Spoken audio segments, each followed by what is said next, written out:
Yo, what is up, Saber folks? I've had a lot of people ask me, how do you move the way that you move?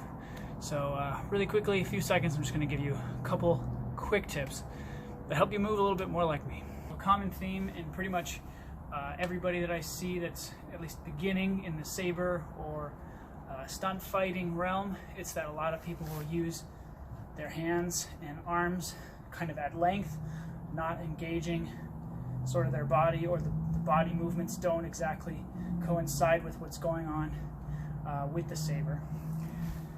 Key in anything, like in martial arts, like in stunts or anything, what you want to do if you're going to strike, whether it's with a punch, it's with a kick or something, you set everything with your hips. Basically, your hips sort of designate directions.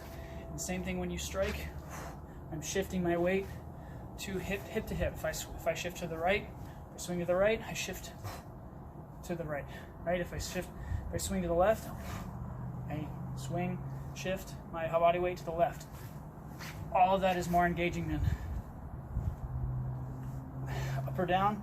If I'm going up or down, maybe I'll bring my hips forward. Depends on depends on everything really. Am I going to jump for it? How much am I engaging my body when I go for the strike? So one of the things that I do that a lot of people don't is I engage with my entire body. I imagine the shape that I want. I'm obviously looking at the camera, but that shape helps out a lot in terms of sort of getting out what exactly you want done. And you'll see in people that get better at it, people that are stunt people, they do the same thing. They map it out, they sort of know what they want strikes to look like. Think about, okay, blades here, arms here. What do I want to look? I want this to look flat and strong. What do I want my foot placement to look like? What is the complete shape that I want to make?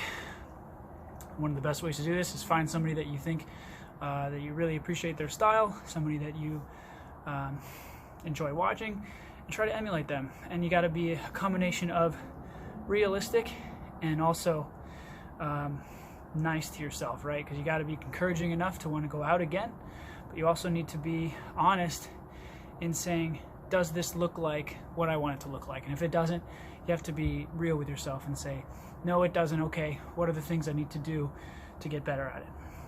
So those are just a couple of the tips that I have here for you today. But yeah, with that said, keep training, and we'll see you next time.